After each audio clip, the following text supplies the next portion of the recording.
this is Kate at the Library of Whispers.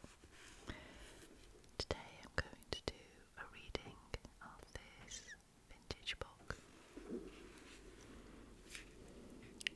American Notes by Charles Dickens.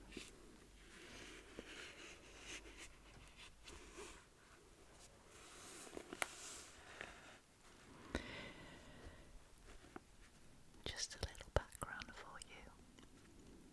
In January 1842, Charles Dickens made a journey to America.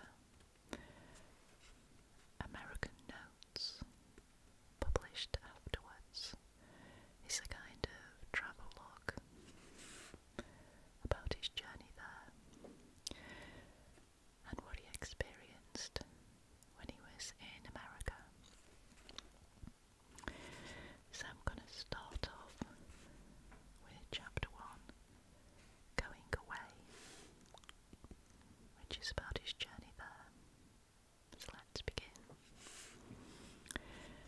I shall never forget the 1/4 serious and 3/4 comical astonishment with which, on the morning of the 3rd of January, 1842, I opened the door of and put my head into a stateroom on board the Britannia steam packet, 1,200 tons, burthen per register, bound for Halifax and Boston, and carrying Her Majesty's mails.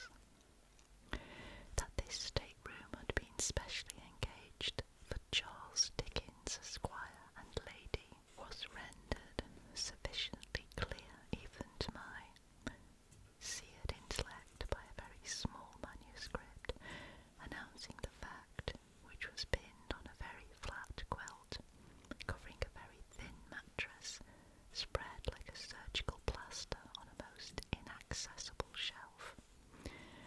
But that this was the stateroom concerning which Charles Dickens, Esquire, and Lady had held daily and nightly conferences for at least 4 months preceding, that this could by any possibility be that small snug chamber of the imagination which Charles Dickens, Esquire, with the spirit of prophecy strong upon him, had always foretold would contain at least one little sofa, and which his lady, with a modest yet most magnificent sense of its limited dimensions,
glasses and cruet stands, hinted dismally at rolling seas and heavy weather. I had not at that time seen the ideal presentment of this chamber, which has since gratified me so much, but I observed that one of our friends, who had made the arrangements for our voyage, turned pale on entering, retreated on the friend behind him, smote his forehead involuntarily,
solemn air of a man who had made a discovery. "What a relish mulled claret will have down here," which appeared to strike us almost forcibly, as though there was something spicy and high-flavoured in cabins, which essentially improved that composition and rendered it quite incapable of perfection anywhere else. There was a stewardess, too, actively engaged in producing clean sheets and tablecloths from the very entrails of the sofas, and from unexpected lockers of such artful mechanism that it had made one's head ache to see them opened one after another, and rendered it quite a distracting circumstance to follow her proceedings, and to find that every nook and corner and individual piece of furniture was something else besides. What it pretended to be, and was a mere trap and deception and place of secret stowage, whose ostensible purpose was its least useful one. God bless that stewardess for her piously fraudulent account of January voyages. God bless her for a clear recollection of the companion passage of last year, when nobody was ill and everybody danced from morning to night, and it was a run of 12 days, and a piece of the purest frolic and delight and jollity.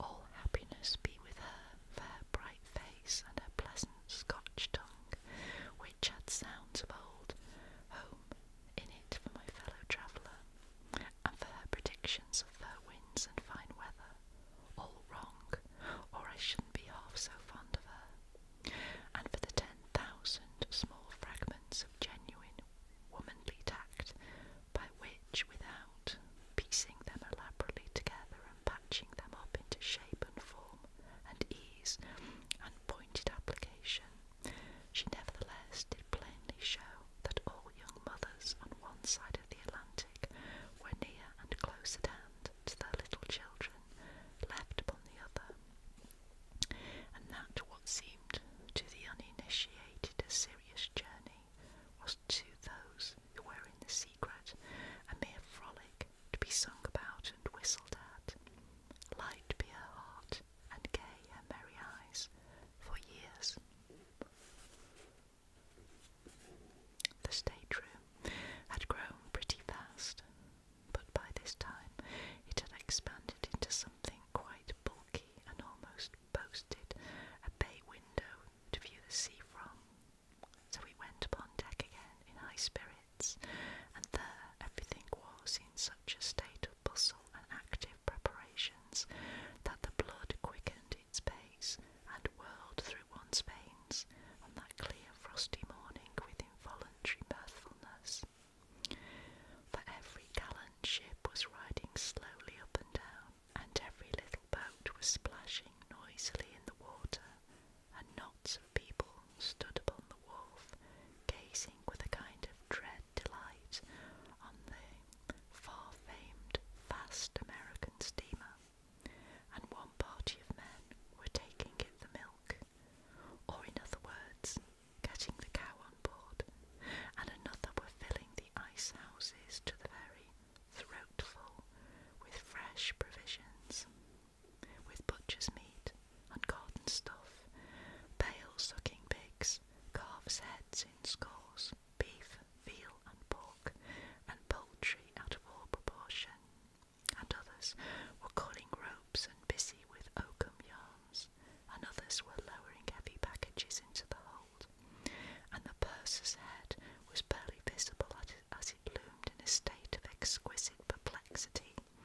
from the midst of a vast pile of passengers' luggage, and there seemed to be nothing going on anywhere or uppermost in the mind of anybody but preparations for this mighty voyage, this with the bright cold sun, the bracing air, the crispy curling water, the thin white crust of morning ice upon the decks, which crackled with a sharp and cheerful sound beneath the lightest tread, was irresistible. And when again upon the shore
entrust a vast number of messages to those who intended returning to town that night, which were to be delivered at home and elsewhere, without fail, within the very shortest possible space of time, after the arrival of the railway train at Euston Square, and commissions and remembrances do so crowd upon one at such a time that we were still busied with this employment when we found ourselves fused, as it were, into a dense conglomeration of passengers and passengers' friends and passengers' luggage, all jumbled together on the deck of a small steamboat, and panting and snorting off to the packet, which had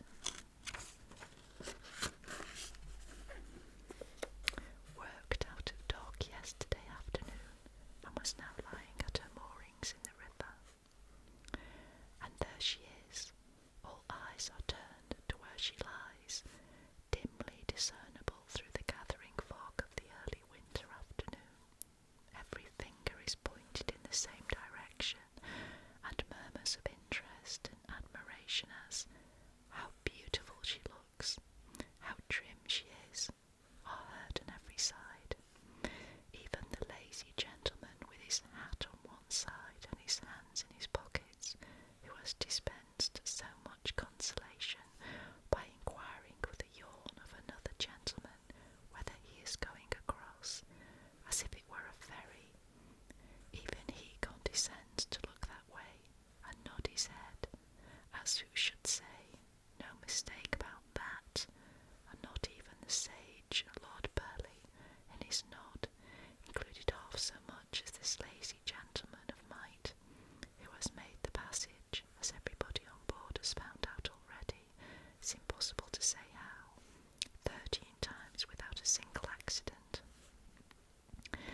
There is another passenger, very much wrapped up, who has been frowned down by the rest, and morally trampled upon and crushed, for presuming to inquire with a timid interest how long it is since the poor President went down.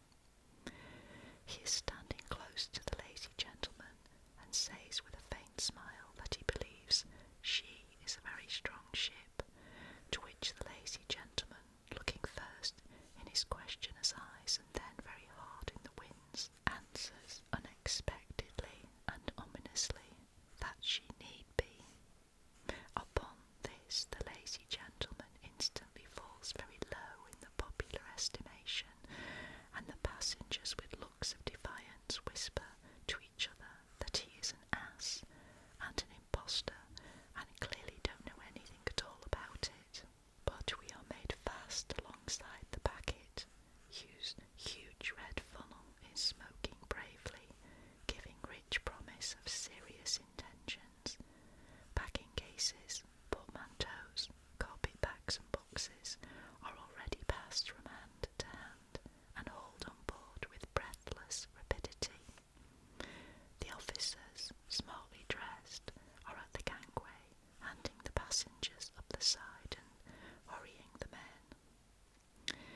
In 5 minutes' time the little steamer is utterly deserted, and the packet is beset and overrun by its late freight, who instantly pervade the whole ship, and are to be met with by the dozen in every nook and corner, swarming down below with their own baggage and stumbling over the other people's, disposing themselves comfortably in wrong cabins, and creating a most horrible confusion by having to turn out again, madly bent upon opening locked doors and on forcing a passage into all kinds of out-of-the-way places where there is no thoroughfare, sending wild stewards with elfin hair to and fro upon the breezy decks on unintelligible errands, impossible of execution, and in short, creating the most extraordinary and bewildering tumult. In the midst of all this, the lazy gentleman, who seems to have no luggage of any kind, not so much as a friend even, lounges up and down the hurricane deck,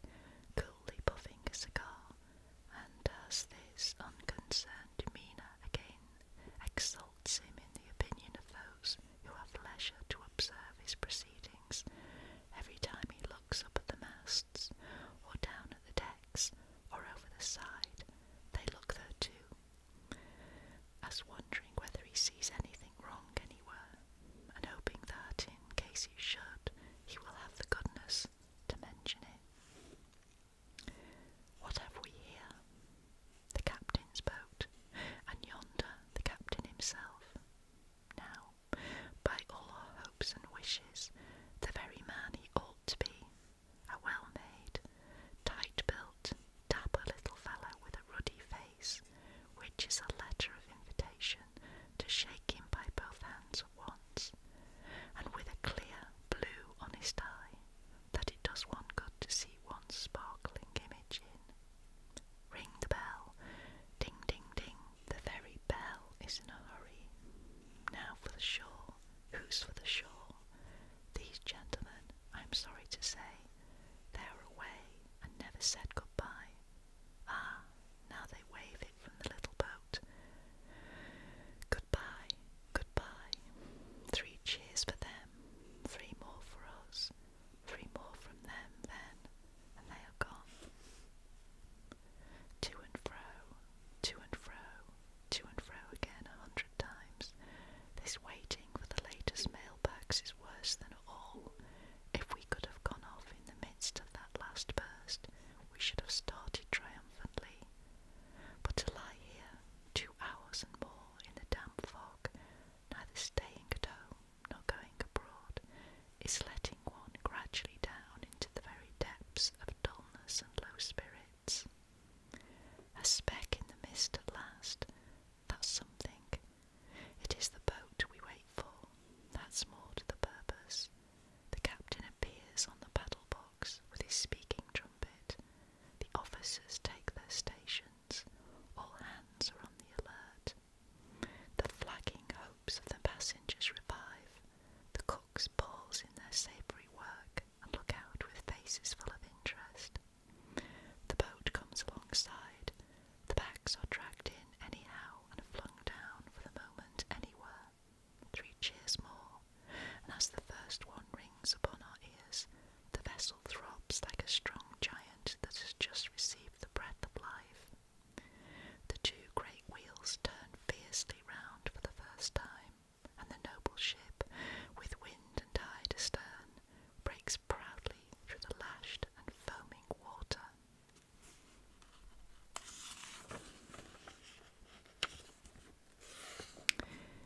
Chapter 2. The Passage Out. We all dined together that day, and a rather formidable party we were, no fewer than 86 strong, the vessel being pretty deep in the water, with all her coals on board, and so many passengers, and the weather being calm and quiet, there was but little motion, so that before the dinner was half over, even those passengers who were most distrustful of themselves plucked up amazingly, and those who in the morning had returned to the universal question, "Are you a good sailor?" a very decided negative, now either parried the inquiry with the evasive reply, "Oh, I suppose I'm no worse than anybody else," or, reckless of all moral obligations, answered boldly, "Yes," and with some irritation too, as though they would add, "I should like you to know what you see in me, sir, particularly to justify suspicion." Notwithstanding this high tone of courage and confidence, I could not but observe that very few remained long over their wine, and that everybody had an unusual love of the open air, and that the favourite and most coveted seats were invariably those nearest to the door. The tea table, too, was by no means as well attended as the dinner table, and there was less whist playing than might have been expected. Still, with the exception of one lady who had retired with some precipitation at dinner time, immediately after being assisted to the finest cut of a very yellow boiled leg of mutton with very green capers, there were no invalids as yet, and walking and smoking and drinking of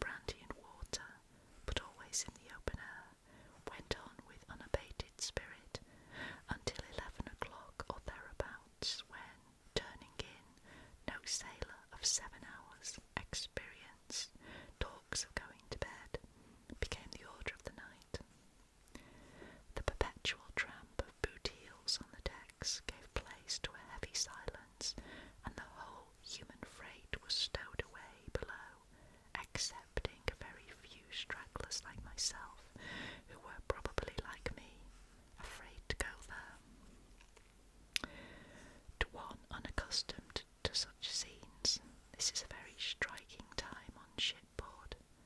Afterwards, and when its novelty had long worn off, it never ceased to have a peculiar interest and charm for me. The gloom through which the great black mass holds its direct and certain course, the rushing water, plainly heard, but dimly seen, the broad white glistening track that follows in the vessel's wake, the men on the lookout forward, who would be scarcely visible against the dark sky, but for their blotting out some score of glistening stars, the helmsman at the wheel, with the illuminated card before him, shining a speck of light amidst the darkness like something sentient and of divine intelligence, the melancholy sighing of the wind through block and rope and chain, the gleaming forth of light from every crevice, nook and tiny piece of glass about the decks, as though the ship were filled with fire in hiding, ready to burst through any outlet, wild with its resistless power of death and ruin. At first, too, and even when the hour and all the objects it exalts have come to be familiar, 'tis difficult, alone and thoughtful, to hold them to their proper shapes and forms. They change with the wandering fancy, assume the semblance of things left far away, put on the well-remembered aspect of favourite places dearly loved, and even people them with shadows. Streets, houses, rooms, figures, so like their usual occupants, that they have startled me by their reality, which far exceeded, as it seemed to me, all power of mine to conjure up the absent, have many and many a time at such an hour grown suddenly out of objects with whose real look and use and purpose I was as well acquainted with as my own two hands. My own two hands and feet likewise being very cold, however, on this particular occasion, I crept below at midnight. It was not exactly comfortable below. It was decidedly close, and was impossible to be unconscious of the presence of that extraordinary compound of strange smells which is to be found nowhere but on board ship, and which is such a subtle perfume that it seems to enter at every pore of the skin and whisper of the hold. Two passengers' wives, one of them my own, lay already in silent agonies on the sofa, and one lady's maid, my lady's, was a mere bundle on the floor, execrating her destiny and pounding her curl papers among the stray boxes. Everything sloped the wrong way, which in itself was an aggravation scarcely to be borne. I had left the door open a moment before, in the bosom of a gentle declivity, and when I turned to shut it, it was on the summit of a lofty eminence. Now every plank and timber creaked, as if the ship were made of wicker work, and now crackled like an enormous fire of the driest possible twigs. There was nothing for it but bed, so I went to bed. It was pretty much the same for the next 2 days, with a tolerably fair wind and dry weather. I read in bed, but to this hour I don't know what, a good deal, and reeled on deck a little, drank cold brandy and water with an unspeakable disgust, and ate hard biscuit perseveringly. Not ill, but going to be. It is the 3rd morning. I am awakened out of my sleep by a dismal shriek from my wife, who demands to know whether there's any danger. I rouse myself and look out of bed. The water jug is plunging and leaping like a lively dolphin. All the smaller articles are afloat, except my shoes, which are stranded on a carpet bag, high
once and sometimes all together until one feels disposed to roar for mercy.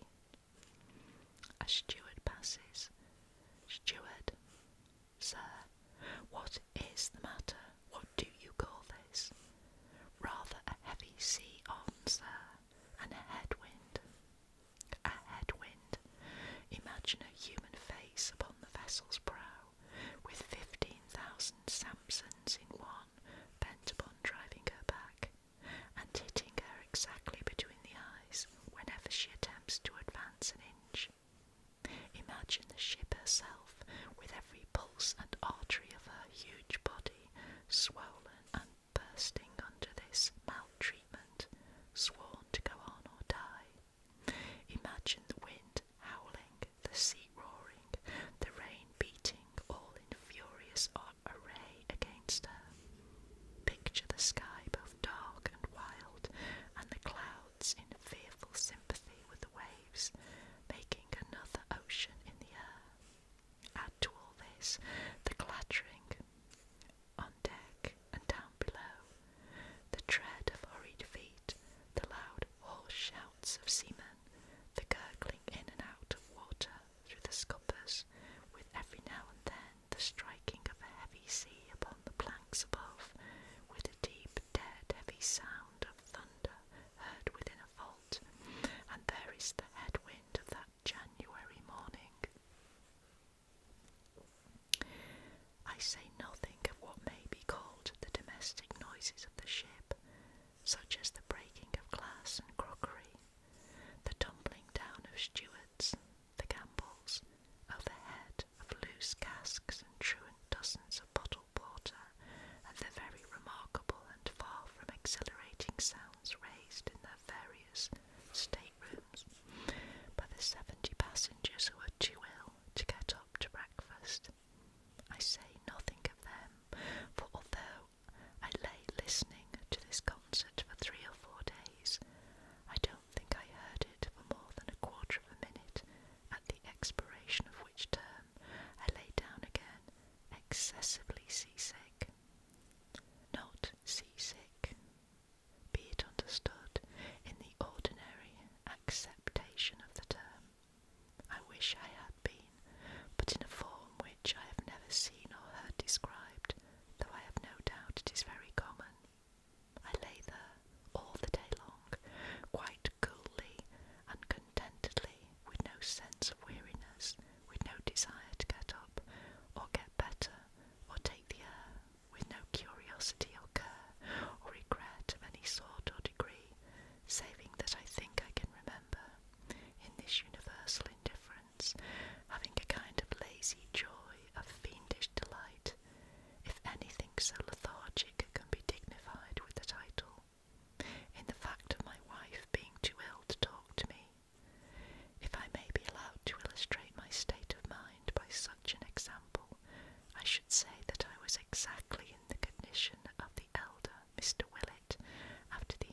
say how long I had been there, whether a day or a minute.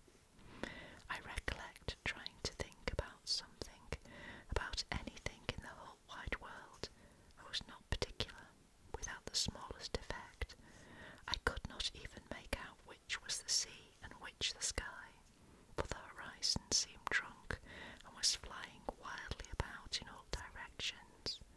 Even in that incapable state, however, I recognised the lazy gentleman standing before me, nautically clad in a suit of shaggy blue with an oilskin hat, but I was too imbecile, although I knew it to separate him from his dress, and tried to call to him, I remember, Pilot.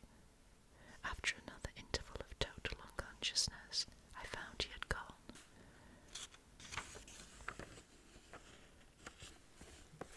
And recognised another figure in its place. It seemed to wave and fluctuate before me as though I saw it reflected in an unsteady looking glass, but I knew it for the captain, and such was the cheerful influence of his face that I tried to smile. Yes, even then I tried to smile.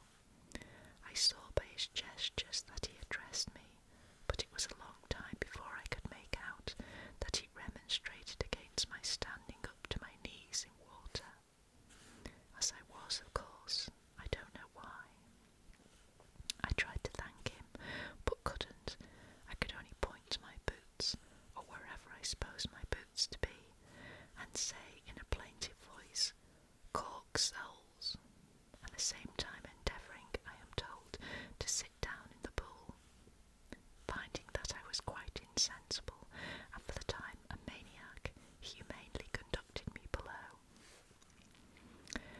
There I remained until I got better, suffering, whenever I was recommended to eat anything, an amount of anguish only second to that which is said to be endured by the apparently drowned in the process of restoration to life. One gentleman on board had a letter of introduction to me from a mutual friend in London. He sent it below with his card on the morning of the headwind, and I was long troubled with the idea that he might be up and well, and 100 times a day expecting me to call upon him in the saloon. I imagined him one of those cast-iron images, I will not call them men, who ask with red faces and lusty voices what seasickness means, and whether it really is as bad as it is represented to be. This was very torturing indeed, and I don't think I ever felt such perfect gratification and gratitude of heart as it did when I heard from the ship's doctor that he had been obliged to put a large mustard poultice on this very gentleman's stomach. I take my recovery from the receipt of that intelligence. It was materially assisted, though, I have no doubt, by a heavy gale of wind, which came slowly up at sunset when we were about 10 days out, and raged with gradually increasing fury until morning, saving that it lulled for an hour or little before midnight. There was something in the unnatural repose of that hour, and in the aftergathering of the storm, so inconceivably awful and tremendous, that its bursting into full violence was almost a relief. The labouring of the ship in the troubled sea on this night I shall never forget. Will it ever be worse than this? Was a question I had often heard asked when everything was sliding and bumping about, and when it certainly did seem difficult to comprehend the possibility of anything afloat being more disturbed, without toppling over and going down. But what the agitation of a steam vessel is on a bad winter's night in the wild Atlantic, it is impossible for the most vivid imagination to conceive. To say that she is flung down on her side in the waves with her masts dipping into them, and that, springing up again, she rolls over in the other side until a heavy sea strikes her with the noise of 100 great guns and hurls her back, that she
forced its way through the skylights, burst open the doors above, and came raging and roaring down into the ladies' cabin, to the unspeakable consternation of my wife and a little Scotch lady, who, by the way, had previously sent a message to the captain by the stewardess, requesting him, with her compliments, to have a steel conductor immediately attached to the top of every mast and to the chimney, in order that the ship might not be struck by lightning. They, and the handmaid before mentioned, being in such ecstasies of fear that I scarcely knew what to do with them, I naturally bethought myself of some restorative or comfortable cordial, and nothing better occurring to me at the moment than hot brandy and water, I procured a tumblerful without delay. It being impossible to stand or sit without holding on, they were all heaped together in one corner of a long sofa, a fixture extending entirely across the cabin, where they clung to each other in momentary expectation of being drowned. When I approached this place with my specific, and was about to administer it, with many consolatory expressions, to the nearest sufferer, what was my dismay to see them all roll slowly down to the other end, and when I staggered to that end and held out the glass once more, how immensely baffled were my good intentions by the ship giving another lurch and the all rolling back again. I suppose I dodged them up and down this sofa for at least a quarter of an hour, without reaching them once, and by the time I did catch them, the brandy and water was diminished by constant spilling to a teaspoonful. To complete the group, it is necessary to recognise in this disconcerted dodger a very pale individual who had shaved his beard and brushed his hair.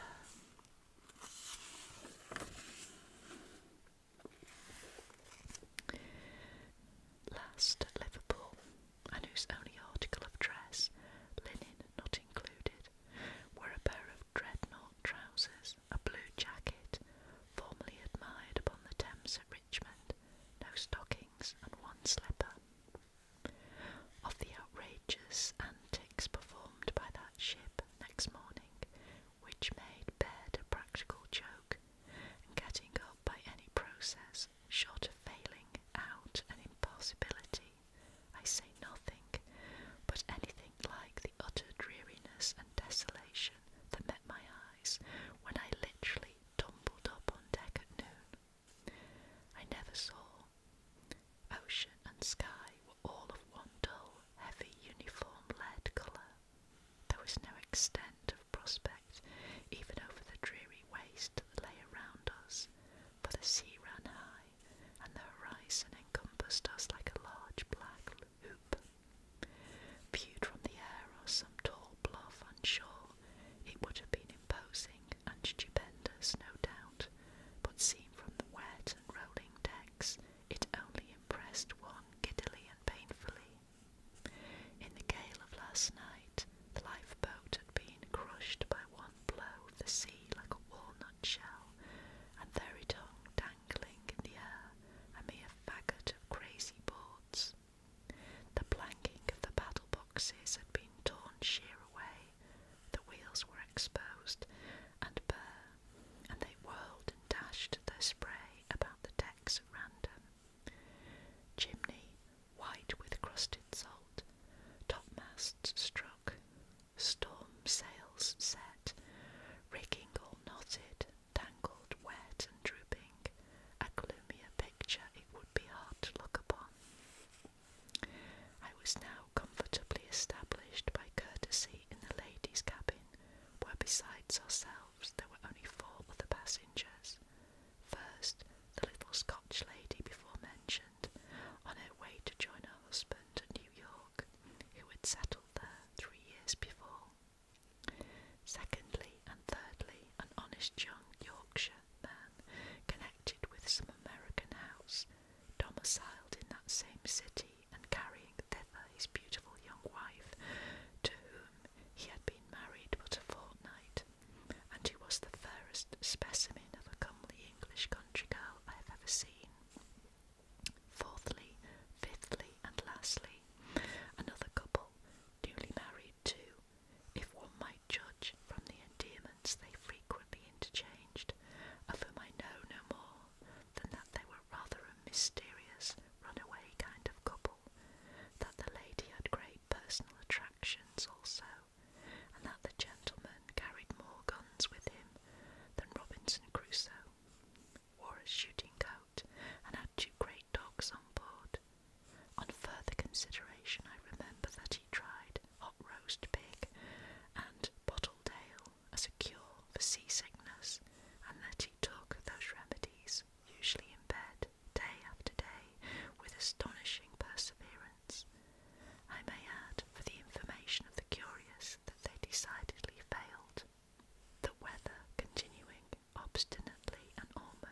so forth. Observations there were none to tell us of, for there was no sun to take them by, but a description of one day will serve for all the rest. Here it is. The captain being gone, we compose ourselves to read, if the place be light enough, and if not, we doze and talk alternately. At 1, a bell rings, and the stewardess comes down with a steaming dish of baked potatoes, and another of roasted apples, and plates of pig's face, cold ham, salt beef, or perhaps a smoking mess of rare hot collops. We fail, too, upon these dainties, eat as much as we can.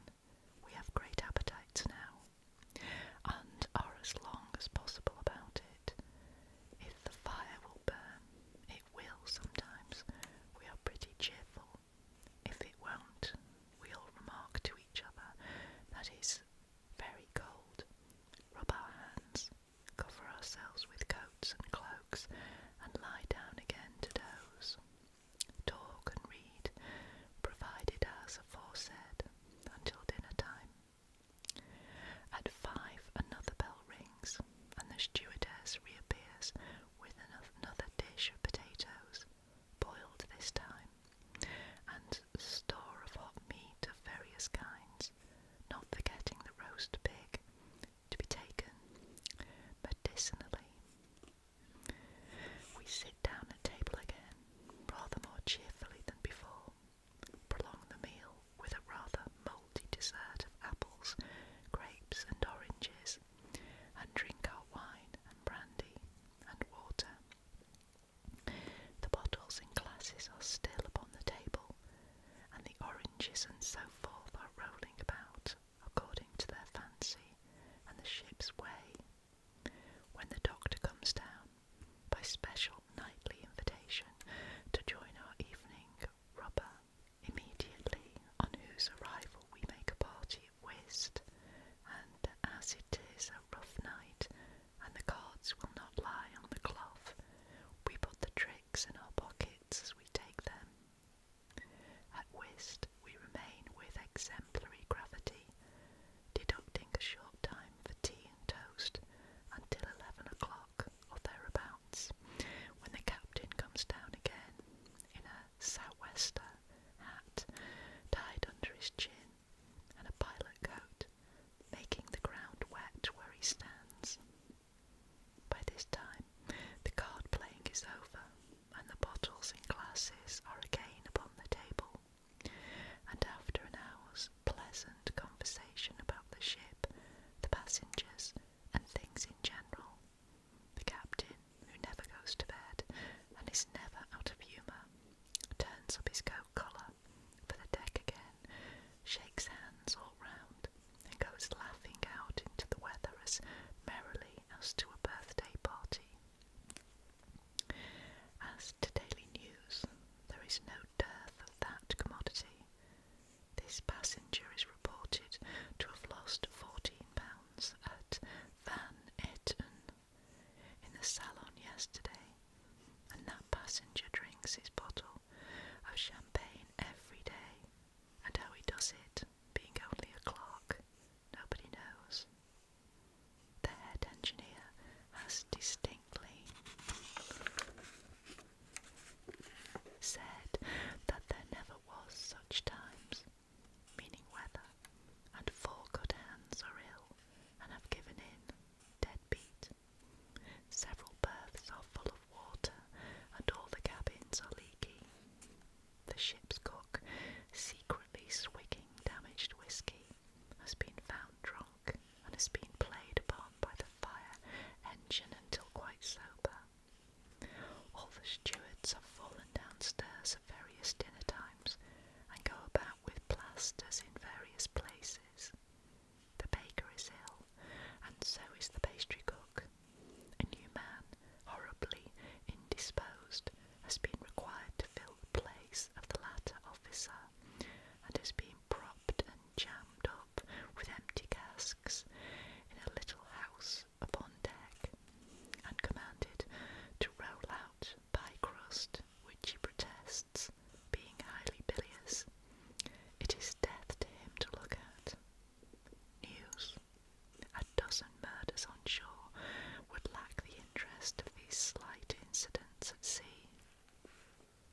and such topics as these. We were running, as we thought, into Halifax harbour on the 15th night, with little wind and a bright moon.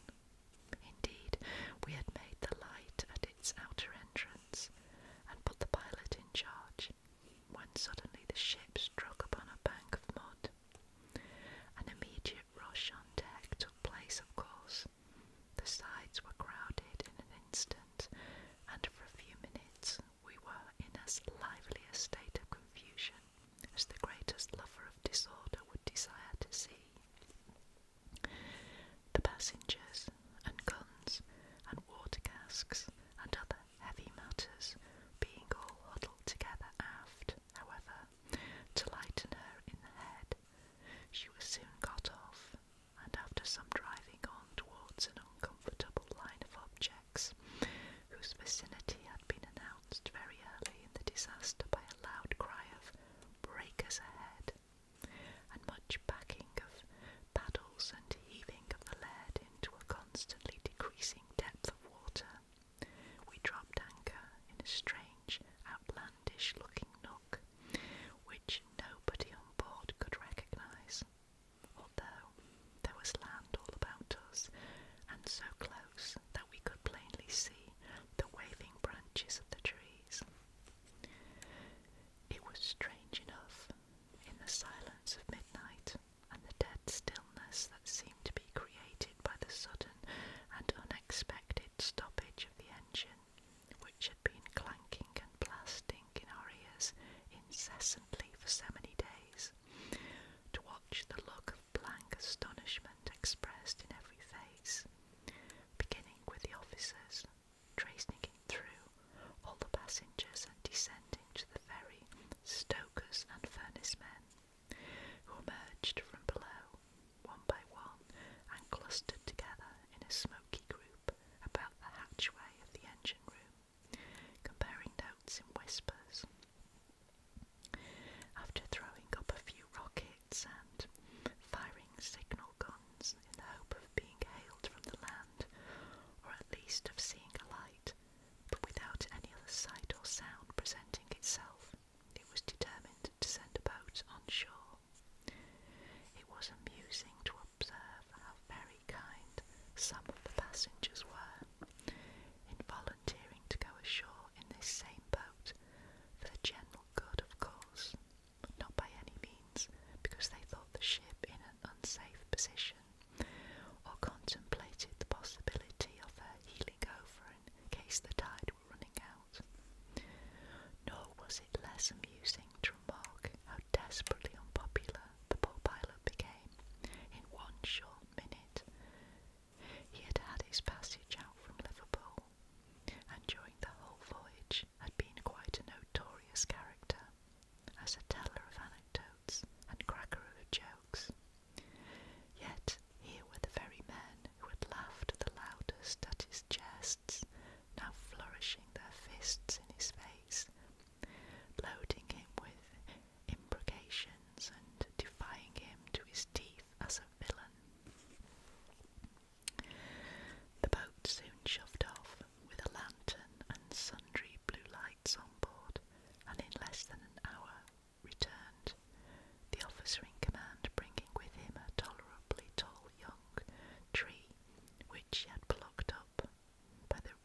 dressing about 9:30 next day when the noise above hurried me on deck. When I had left it overnight, it was dark, foggy and damp, and there were bleak hills all round us. Now we were gliding down a smooth, broad stream at the rate of 11 miles an hour, our colours flying gaily, our crew rigged out in their smartest clothes, our officers in uniform again, the sun shining as on a brilliant April day in England. The land stretched out on either side, streaked with light patches of snow, white wooden houses, people at their doors, telegraphs working, flags hoisted, wharfs appearing, ships, quays crowded with people, distant noises, shouts, men and boys running down steep places towards the pier, all more bright and gay and fresh to our unused eyes than words can paint them. We came to a wharf, paved with uplifted faces, got alongside and were made fast, after some shouting and straining of cables, darted a score of us along the gangway almost as soon as it was thrust out to meet us, and before it had reached the ship and leapt upon the firm, glad earth again.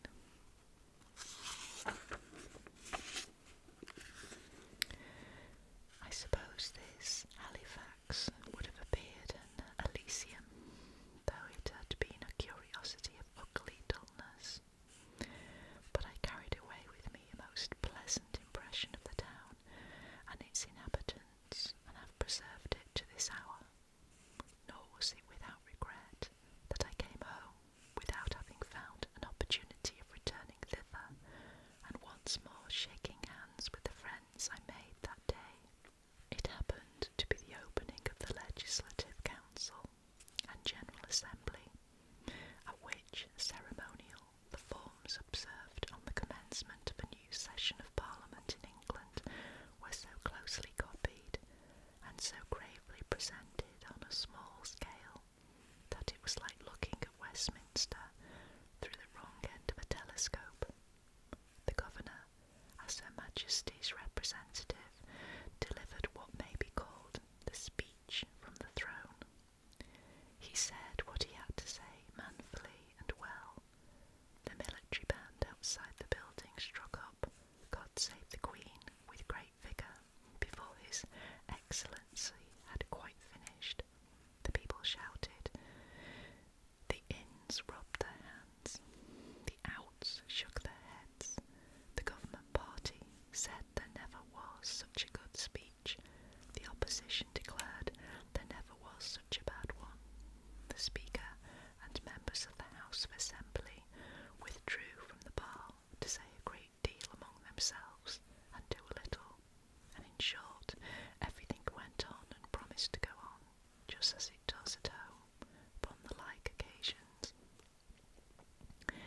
The town is built on the side of a hill, the highest point being commanded by a strong fortress, not yet quite finished.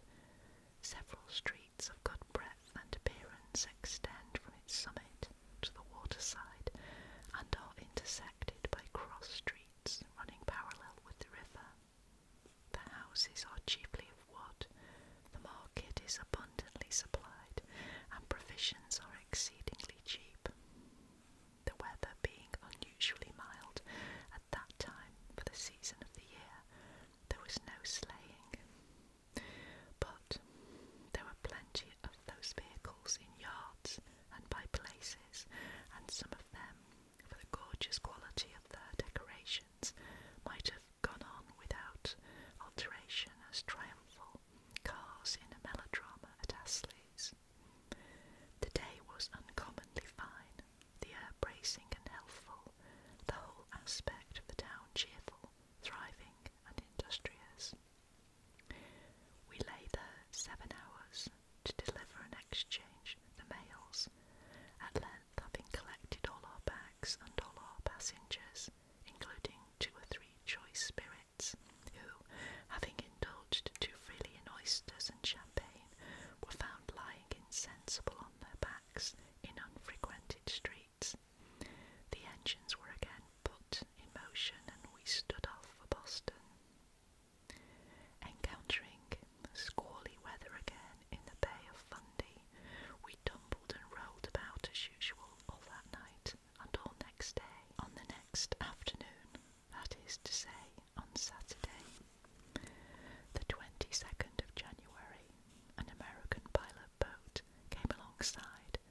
exaggerated.